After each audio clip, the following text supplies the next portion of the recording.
काय पुरू राहिले? खरं म्हणते तू. लगेच आम्ही पण हीच भूमिका मांडतो. दादा माझा बाप बी शेतकरी आहे. माझ्या बापाच्या घरात तेल असते तर मीठ नसते, मीठ असते तर तेल नसते. वडील आलेत का इथे? नाही. शेतात गव्हर्नमेंट शाळेत आहे तुम्ही?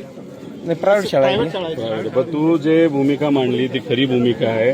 तुला हे माहिती आहे का, भारतात सगळ्यात जास्त सोयाबीन केलं जातं, कापूस केला जातो आणि एवढ्या मोठ्या प्रमाणात कापूस करून ज्याच्यात तुमच्या 4 पैसे घरात यायला लागतात. कापसाला जेव्हा 10,000 भाव मिळतो तेव्हा हे सरकार काय करतं, नाही तर कुठलंही सरकार इम्पोर्ट करायला लागतं. त्याला भाव परत खाली पडतात आणि त्यात आपला शेतकरी झोपतो. तसं सोयाबीनचं झालंय, कांद्याचं झालंय, सगळ्याच पिकाचं झालंय. तुम्ही जे फर्टिलायझर घेतात तुमचे वडील तुमच्या शेतासाठी तेव्हा टॅक्स असतो. वही आणायची असते दादा, तर पप्पा जर का म्हणलं माझ्या खिशात 10 रुपये नाही तर इतकं वाईट वाटतं की आम्हाला एकदा याच्यावर दिसत. नको करू, आम्ही तीच भूमिका घेतोय. तुला एक माहिती का, मी विरोधी पक्षातला आमदार आहे, पण मी जर आज निर्णय घेतला असता, नाही तर काल निर्णय घेतला असता, तर मी आज मंत्री सुद्धा झालो असतो, नाही तर पदाधिकारी झालो असतो. पण मी या सरकारबरोबर का नाही जात?